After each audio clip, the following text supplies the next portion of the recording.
When asked what was the most important invention of the 20th century, 7% said television, 11% said the telephone, and 80% said the computer.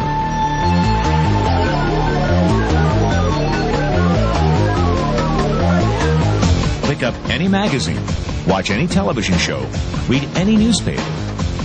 .com is the buzzword of the millennium.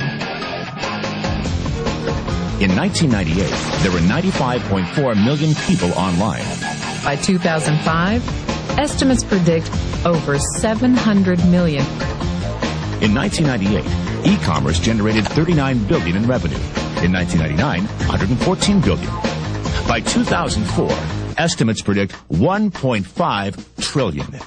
E-commerce has arrived. And guess who's shopping? Teenagers, Generation Xers, baby boomers, and even seniors, the fastest growing segment online. Ask yourself 3 questions. 1, is the internet the future? 2, are there fortunes being made on the internet? 3, are you making a fortune on the internet? Why not? Because fortunes are being made now, 24 hours a day, 7 days a week, 365 days a year. The 40 richest people under the age of 40? Guess what? Over half of them made their fortunes on the internet. And believe it or not, you could too. All you need is access to a computer. The internet will do 2 things: create new opportunities and destroy old ways and methods of doing business. Welcome to the Internet Gold Rush. You can stake your claim or sit back and watch it all happen. Don't ever let somebody tell you you can't do something. Not even me. All right? You got a dream, you got to protect it. People can't do something themselves. They want to tell you you can't do it.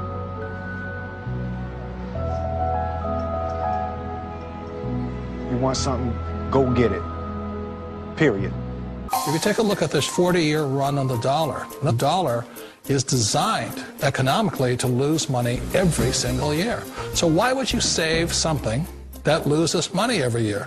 And what this means for somebody on retirement plans is that after you retire, the value of your dollar goes down and your cost of living keeps going up. To my rich dad, that was bad advice and made no sense. Again, it was different value. An important diagram my rich dad showed me when I was a little boy was a diagram known as a cash flow quadrant. And the quadrant is made up of the 4 different people who make up the world of business. So my rich dad said, in the world of business, there's E's. And E's stand for employees. An employee, he says, you can always tell who they are by their core values. And what the employee, whether the president or the janitor of the company, will always say the same words. The words are, I'm looking for a safe, secure job with benefits. That's what makes them an employee, because their core values are security. The other one of the 4 is the S, or the small business owner or the self-employed. And again, their core values will cause them to use the same words, which are, if you want it done right, do it by yourself. S means they're also solo. They're generally one-person act, or they operate by themselves. On the right side of the quadrant are the B's. And what Rich Dad said the B stood for was big business, or like Bill Gates. Forbes defines big business as 500 employees or more. And their words are different. They say, I'm looking for a good system, a good network, and the smartest people I know to help run my business. So they're unlike the S. They don't want to run the company by themselves. They want smart people to run their companies for them. And then the 4th of the quadrant is the I, and I stands for investor. These are people who have money work hard for them. These people are people who have people work hard for them. And these are the people that work hard for the rich here. So early on in my life, it was my poor dad who always said to me, you know, Robert, go to school and so get a high-paying job. And so my poor dad's core value was to be an employee. He wanted job security, promotions, a steady paycheck, and all this. And so it was my rich dad who said to me, he says, you know, Robert, if you really want to be rich, learn to build businesses. It made more sense to him to work hard to build a business, something you owned, and something you could pass on for generation to generation to your kids. Whereas my poor dad said, work hard, but my rich dad said, why would you work hard for something you'll never own and you can get fired from right away? Again, that was the difference in values. So my rich dad suggested I learn how to be a business owner and learn how to be an investor. And that's one of the big differences. On this side of the quadrant, these people here work for security. They work for money also. On this side over here, their key value that they want is they want freedom. They don't want to have to work at a job anymore. They don't want to have to work for the rest of their lives. So the beauty of building a business and learning how to invest is very simply that this is passive income. You work hard for a few years, but possibly for the rest of your life, income keeps flowing to you. Call it whatever you want. It's already a $100 billion a year business. Of all the businesses out there, which type do you choose?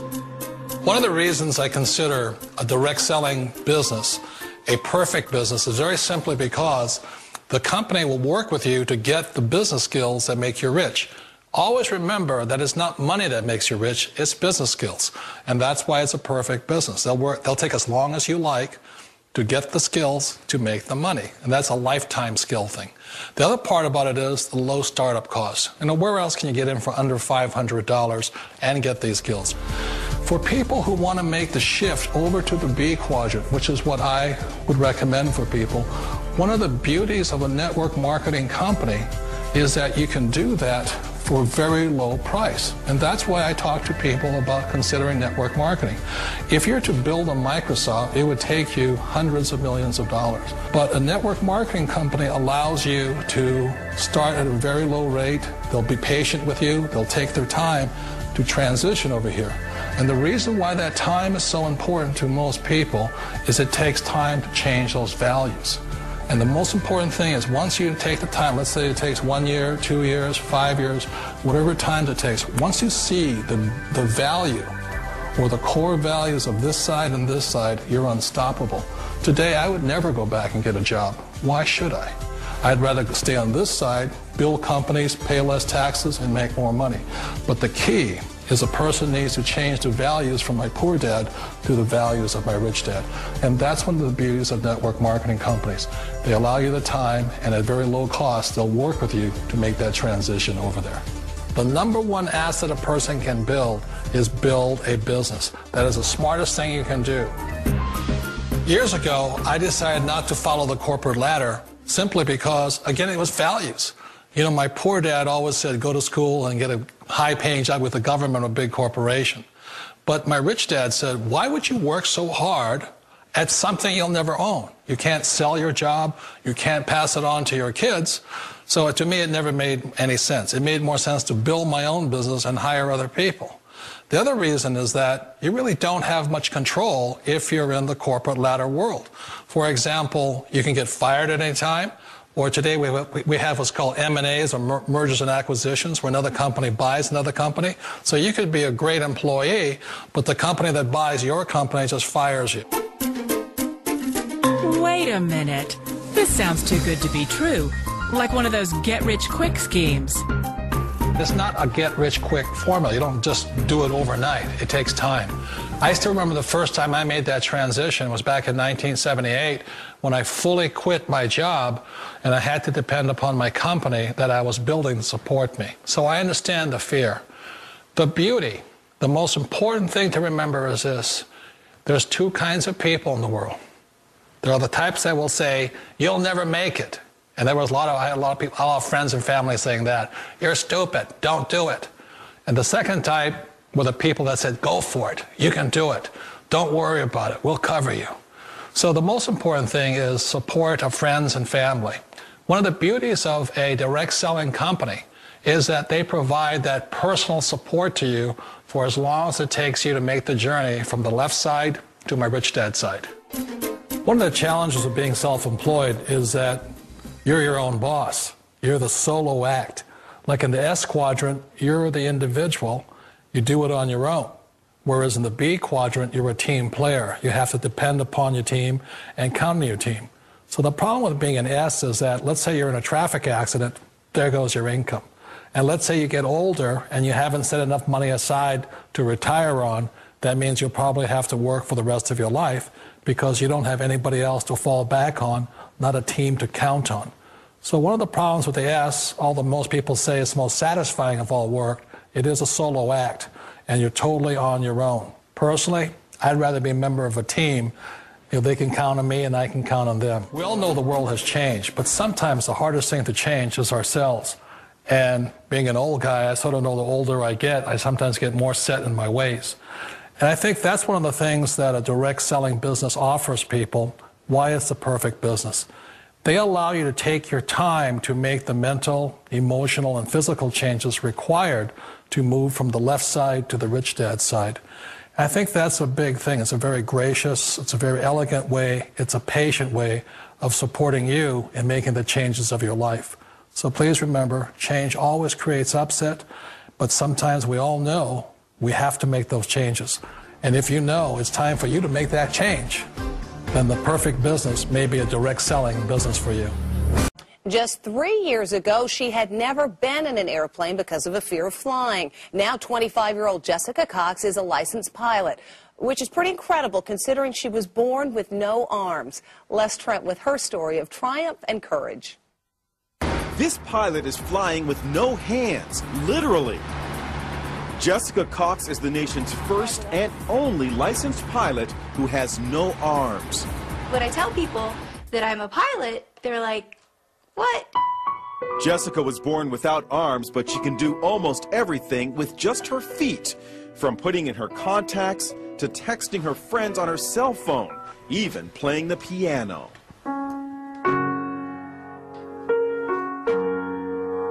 Jessica has a black belt in Taekwondo. She makes a living as a motivational speaker, but always had a fear of flying. So Jessica decided to face her fears head-on and got a pilot's license. She talked with our Jim Murray. How is it possible to fly a plane without hands? You know, it's even hard for me to believe when I'm talking about them. You just do it. Jessica invited us up for a spin high above the Arizona desert. Her lucky flying shirt reads, "Look, Ma, no hands." She showed us how she controls her plane. And I would have my right foot right here on the yoke and my left foot here on the throttle. And I'm using my big toe to push on the push-to-talk switch. So you feel perfectly safe? I do, yes. Is there any issue of safety at all? You know, there's not. After, an hour, just like driving with her in a car, after an hour or so, you don't even really realize she has no arms. Our cameras were mounted inside the small plane to see Jessica in action. Watch as she takes off. Jessica uses her left foot to control the throttle. Then her right foot pulls out the wheel as she lifts off. It looks scary, but she does it like a pro. And watch, after she makes a picture-perfect landing, she stretches her leg and opens the cockpit windows. How was the flight? That was fun. Good for her. Doctors have never been able to come up with an explanation as to why Jessica was born without arms. Now,